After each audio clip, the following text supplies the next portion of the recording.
All right, so the White Lotus has done it again, and one of the good ones is gone, y'all. So let's talk about it. Grab your popcorn, pour your drink of choice, and hit play. This is Pop, Pour, Play, where I talk about some of the hottest shows on screen. I'm Nichelle, and welcome to my podcast. So welcome back to another episode of Pop, Pour, Play. I'm Nichelle, and there's many places for you to be. So if you landed here, I appreciate you. Thank you. Please, if you're not a subscriber, please subscribe. And to all of you who have already subscribed, again, I thank you for subscribing and tuning in. Today, I'm talking about the White Lotus season finale. This is the first video I've done for White Lotus, but I had to talk about it. And I couldn't just do this one on my own, so I had to ask a friend to come and join me. And I want to introduce Jenny, who is also a White Lotus enthusiast and decided to join me in this episode. What's up, everybody? Thanks for having me. I'm excited to get into it. Yes, please be warned, there are spoilers, so if you don't want them, you better Run, Forrest, run! Now that I have you here, you know what I like to do? I like to sip a little something while I'm chatting, and I want to know what's in your cup. So I have a daiquiri, not like a crazy vacation strawberry daiquiri, but just a little rum, a little lime, a little simple, I and a little love that. success. I love that. And I am drinking a little Prosecco Rosé. So cheers before we get started. Cheers.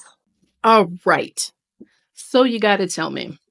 And you know what's crazy for all of you watching or listening is you were actually in Thailand while this show was going on. Not saying they were like filming live or anything, but it is just interesting that you happen to be there and this show was based in Thailand this season. Yeah, I feel so lucky. We were in Bangkok, Chiang Mai, and Phuket, and we had actually considered going to Koh Samui where this season was filmed, but we didn't want to do an extra island, so maybe next time. But it was really cool to just have been there, know the greetings, sawadee ka, and get to hear that again. That. Yes, yes. And kind of recognize some of the words and the customs that we learned while we were there. So it was really extra special. That is so cool. Like, what were your initial thoughts? Initial thoughts. Evil has triumphed. It's like we're in this yin and yang battle, and I'm hope, and Rick is pain, and eventually one of us will win. I know, girl. Well, but were you surprised? Were you expecting a happier ending? So I understand, right? White Lotus, they like when Tanya was killed off in the last season and it was by fluke and I really thought she was going to get away. That was just, it was a painful death because I liked her character overall. But it was also a little comical. Mm-hmm. And so it just hit a little bit lighter than this one, I will say. So, yeah, and same with season 1. They were both silly, senseless deaths. Right. And so this was definitely a departure, which I think Mike White warned us about. Yes. But it was pretty dark. I felt like it moved a little bit slower this season. I was still intrigued by it because some of the characters I liked. I didn't find any of the characters' storylines lacking. I was always kind of excited to see what was going to happen. The 3 female friends was so juicy and fun to watch, I thought. Yes. You look like you disagree. Well, okay. I think that was what, Jacqueline, Kate, and Lori or something, right? Yes. I initially was intrigued by the relationship and wanted to see where the friendship, how it evolved during the course of this vacation. But I just thought the ending of it, I don't feel anyone in particular, maybe aside from Lori, who had this kind of deep speech at the dinner table, felt very evolved. Even when Lori was saying how she was feeling and that she was indeed, like, I guess, not in a happy place with her life and because it lacked purpose, the fact that she said time gives it purpose, I was like, I'm not That's a little stretch. Uh-huh. I'm not buying that. And then at the end, she's like, I'm glad you have a beautiful face. And I'm glad that you have a beautiful life. back to that superficial. Yes. For me, it just kind of underlined how superficial their friendships are and how superficial they Right. are. And I think Right. obviously Lori did have some growth, which was cool to Right. see. I did think it was very silly that they were all just kind of like, no, but we love each other. And I actually had a great time this week. I don't think any of them had a good time. I think they all felt really hurt at one point or another by the others, or at the very least, disappointed by their experience together. Yes, the Ratliffs.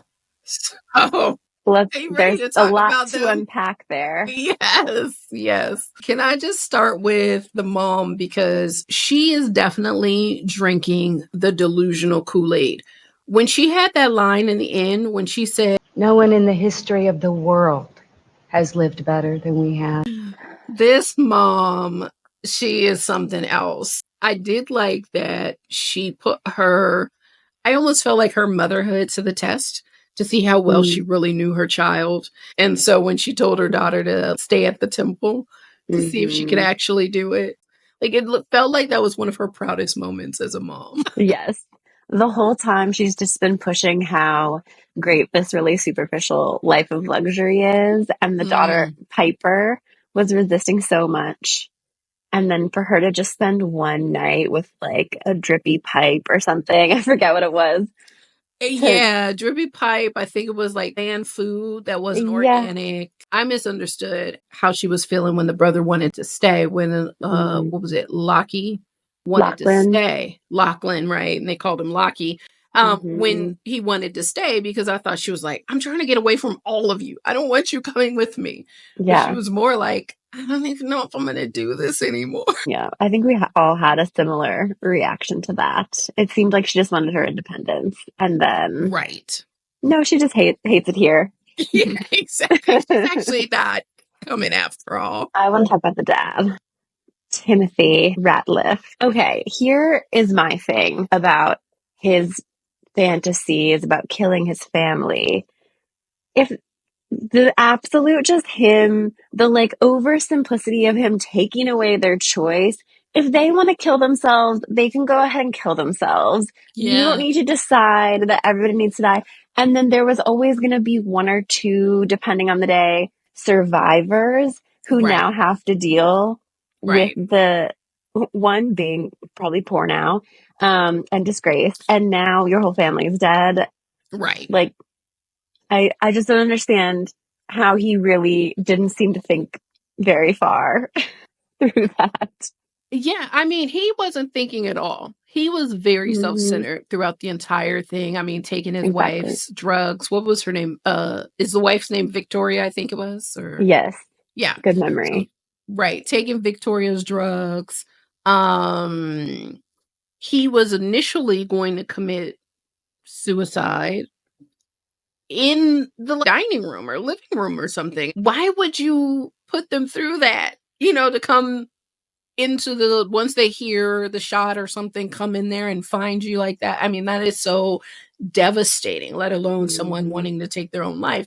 So I think throughout he was just very self-centered. So as his family was just one by one saying how much they loved the lavish life, there would be no other world for them. They don't know how they would survive. Yeah, you're right. He wanted to take that sense of choice from them based on that. Oh, you said you wouldn't want to live, so let me just. Like, they're not actually weighing that for real. Right. Like, how do you not understand? Like, they're not they don't think they're actually being faced with this choice. They probably would have thought about it a little harder. Well, I'm glad he didn't go through with it. And I am kind of curious if we should segue into Locky. I kept looking at him like, okay, what's his story? And the way he would look at his brother. And to hear him say in this episode that he's a pleaser and he wants to give everybody what they want. And so that's the reason he chose to jack off his brother. I was like, It's a stretch, my friend. that you think that that's okay. Like, that's insane.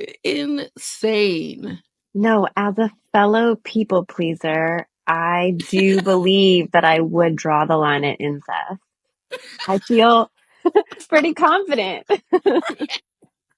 Oh God, yes. See, yeah, that was tough. I had figured when he vomited at the pool that would probably be his saving grace, but I wasn't too sure because then he was in that kind of hallucination of drowning and looking up to what looked like four monks. And so I kind of resolved in myself, like, oh man, that sucks. He's gonna die. The dad's gonna come out. He's gonna be the one he wanted to save, and he lost him anyway. So that was a nice little surprise at the end that he didn't. I thought so too. I think it would have been a little predictable too. Yeah. I think they kept us on our toes. Because of why would it have been predictable? Because of the foreshadowing with them leaving the blender dirty with this donut Yes. mixed in it and all of that. Yes, and just him obviously being the one that he didn't mean to kill. Right. But I still think we got that fact of him obviously getting sick and having the scare without having to actually lose him. Because really, that family reminds me of kind of the season 1 rich family where, like, in the end, nothing really that bad happens to them. Right. That violent, I guess, because now they're all going to be poor, but. Right.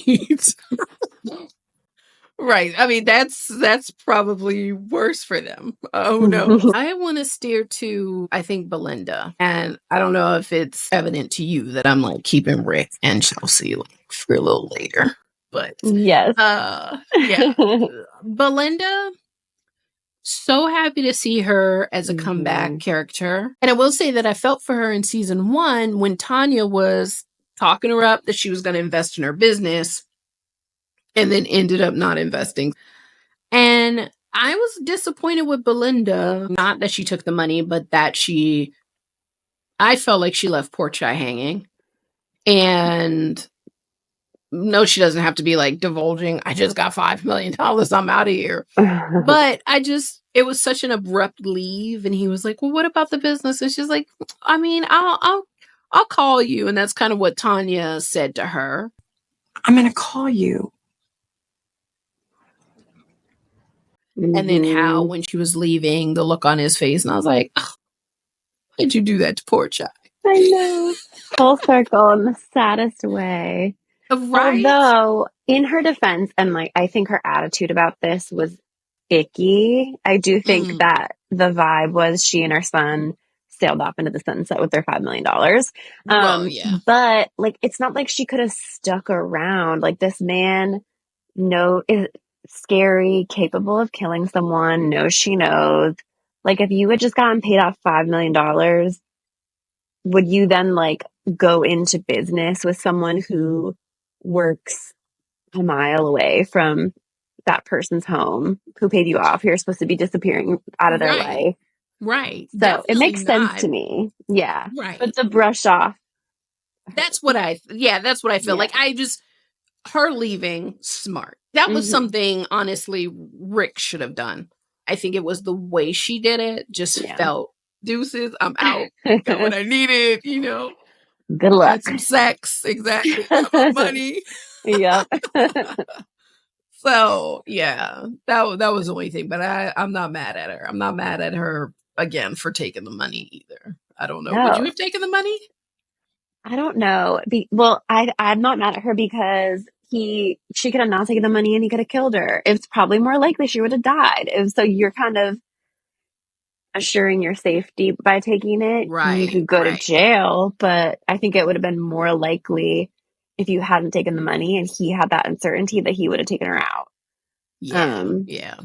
Somehow. So, and yes, thank God her son was there to ask for $5 million, because as soon as he said $100,000, I was like, you better be joking.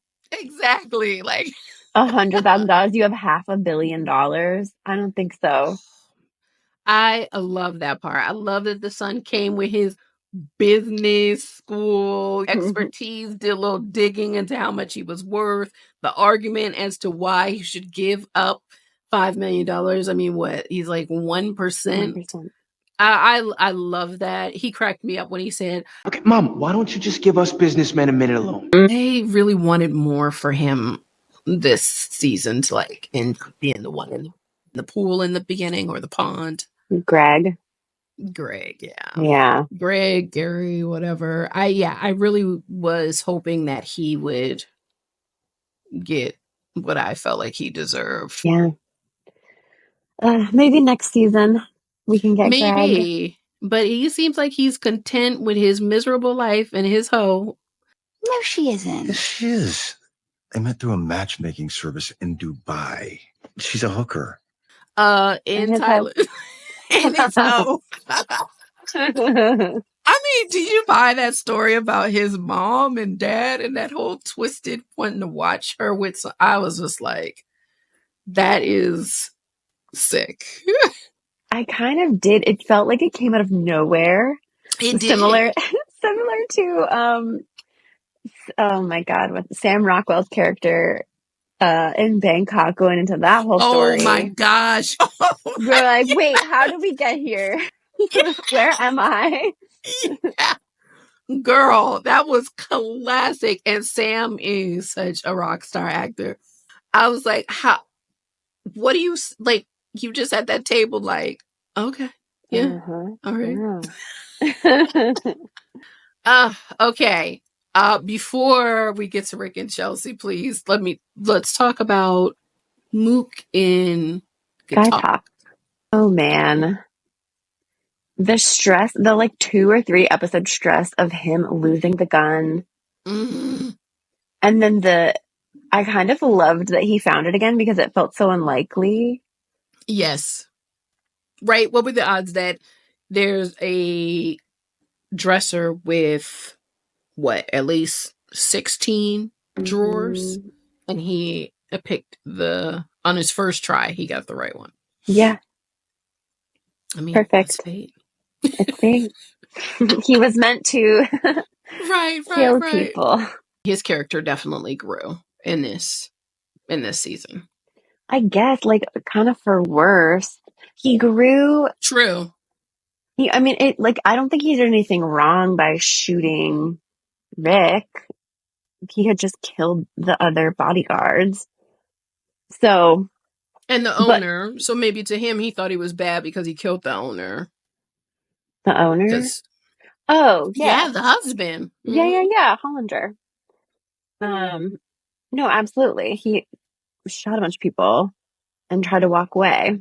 But he probably didn't need to shoot him in the back. But still, I feel like I don't know if he needed to kill him. No. But the choice to not tattle on the Russian guy was interesting. Yes. What do we think of that? I love that you asked that because I don't know how I feel about it. It's like you said he grew more for the worse. Yeah. And I kind of feel that way where this lady, Sitala, was telling him to kill him. He doesn't even know what happened. But I think in that moment, given the pressure from Mook to fight or have more of these killer instincts, because that's the kind of man she would go for, just how it all evolved and like it coming back to him about, will you do what you need to do when the time is needed, and him making that choice and then also making the choice to not turn on Valentine and give him up. I felt he was like, what is that going to benefit me? Yeah, that's true. I don't think that Valentine was trying to trick him or anything by saying, I'm going to get deported, even though obviously that's a consequence of your stupid actions. Right, exactly. And hopefully they learned their lesson, but I don't know. That group was a little shady. I mean, it's definitely wrong, but I don't think I felt strongly one way or the other. Yeah, I hear you. I can agree with. So let's get into, the ending. Rick and Chelsea. I will say that Chelsea has been one of my favorite characters. Things happen in threes. 1, the robbery. 2, the snake show. This could be some Final Destination shit, like death is coming for me. Yeah, I was definitely in denial about that. I don't think I predicted her to be the one to die. There was clear foreshadowing that something dark was going to happen, but I don't know. She was one of the best characters. And Rick.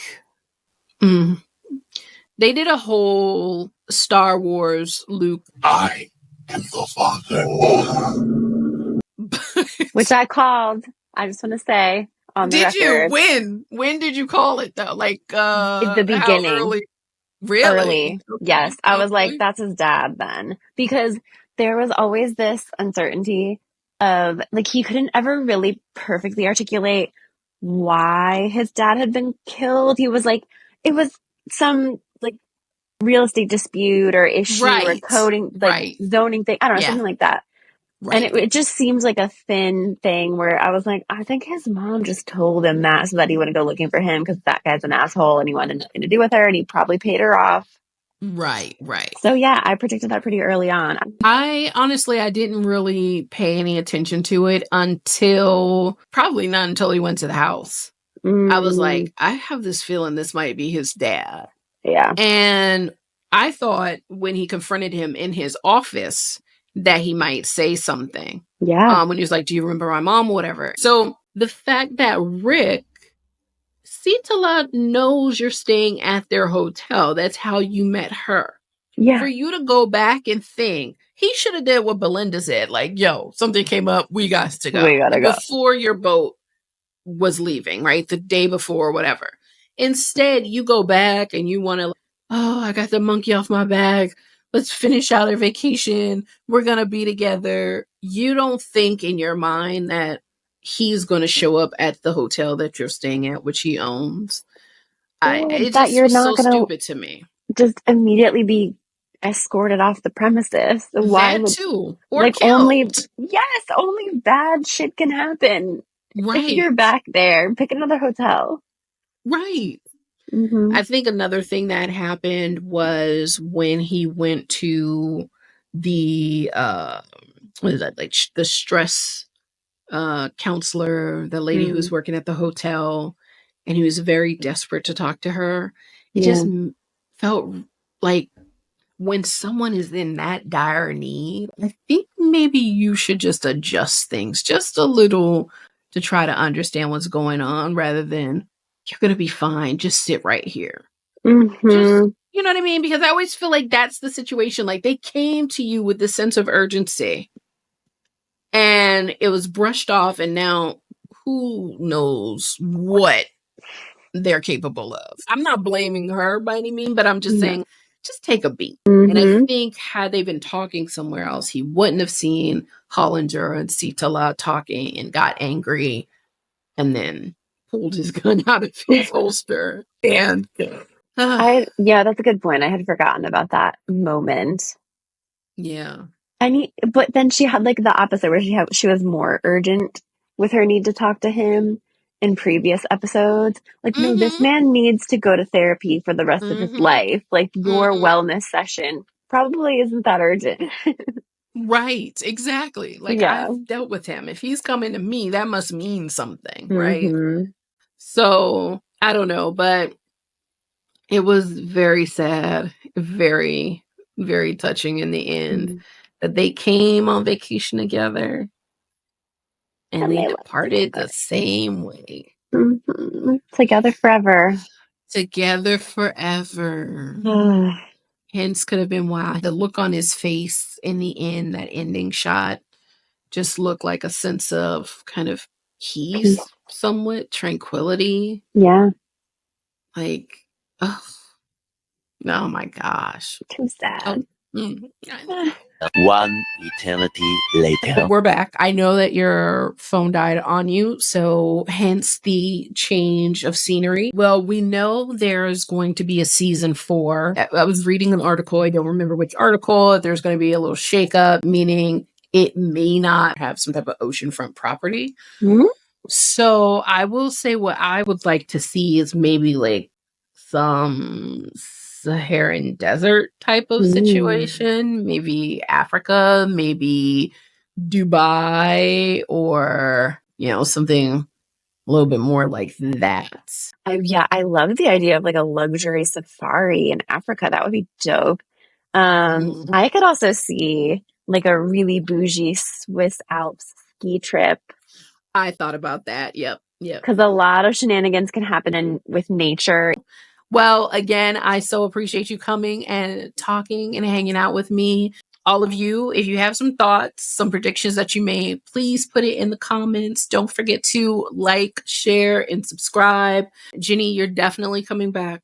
I'm down. All right, good.